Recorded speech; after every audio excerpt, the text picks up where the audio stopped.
Shalom, selamat pagi saudara-saudari yang terkasih di dalam Tuhan.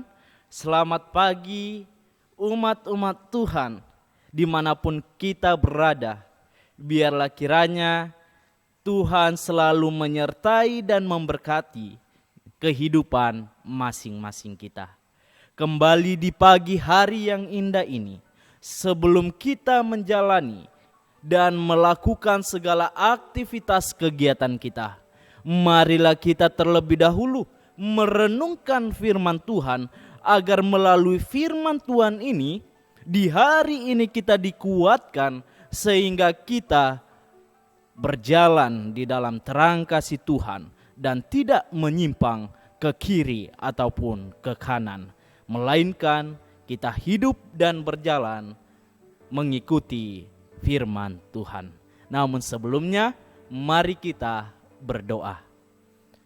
Bapa di surga, di pagi hari yang indah ini, kami umat-umat Tuhan bersyukur oleh karena kami dapat bangun dari tidur kami dalam keadaan baik dan menikmati satu hari lebih dekat dengan kedatangan Tuhan. Terima kasih ya Bapa. Sebelum kami melakukan segala aktivitas kami ingin mengundang Roh Kudus, karena kami ingin belajar firman Tuhan. Urapi kami, penuhi kami dengan kuasa Roh-Mu. Di dalam nama Yesus kami telah berdoa dan mengucap syukur. Amin. Bapak, Ibu, saudara-saudari yang terkasih di dalam Tuhan, firman Tuhan di pagi hari yang indah ini berjudul Teguhkan Iman. Yang dimana ayat inti di pagi hari ini terambil dari kitab Yudas, dari buku Yudas ayat yang ke-20. Firman Tuhan berkata demikian, "Akan tetapi kamu saudara-saudaraku yang kekasih, bangunlah dirimu sendiri di atas dasar imanmu yang paling suci, dan berdoalah dalam Roh Kudus."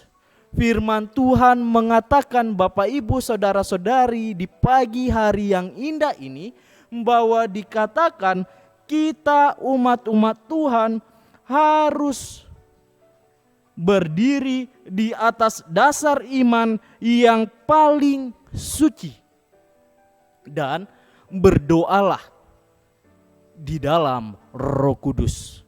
Berdoalah dalam Roh Kudus.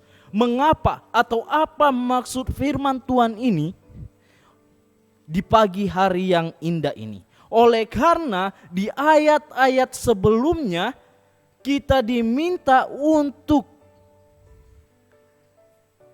memahami dan mengerti bagaimana pekabaran dari Rasul Yesus yang sudah menyampaikan pekabaran kepada kita yang hidup di akhir zaman ini, bahwa mereka mengatakan kepada kita menjelang akhir zaman akan tampil pengejek-pengejek yang akan hidup menuruti hawa nafsu kefasikan mereka, dan mereka adalah pemecah belah yang dikuasai hanya oleh keinginan-keinginan dunia ini dan yang hidup tanpa Roh Kudus.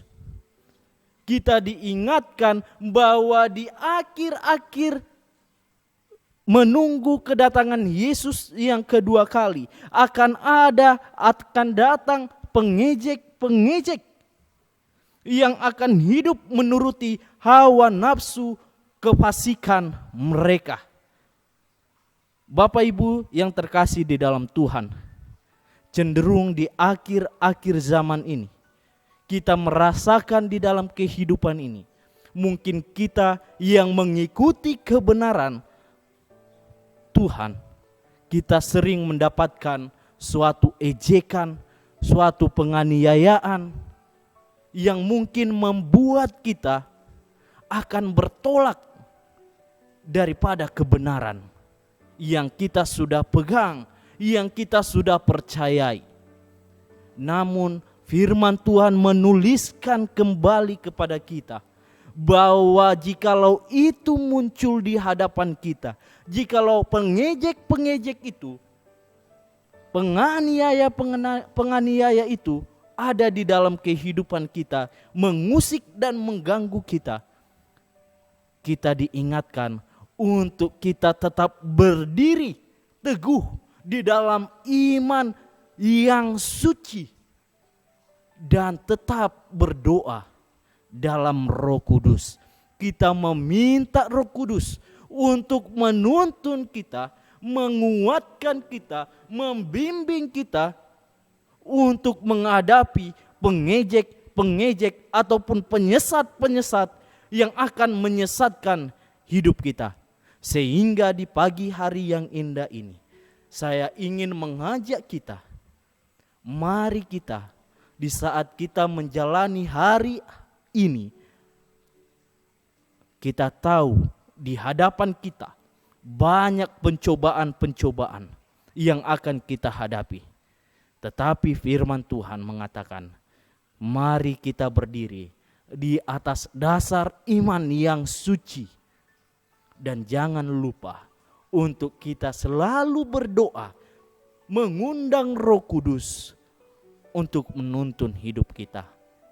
Sehingga di hari ini kita dapat melakukan segala kegiatan kita di dalam kehendak Tuhan.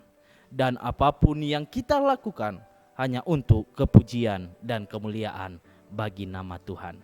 Kiranya Tuhan Yesus memberkati kita.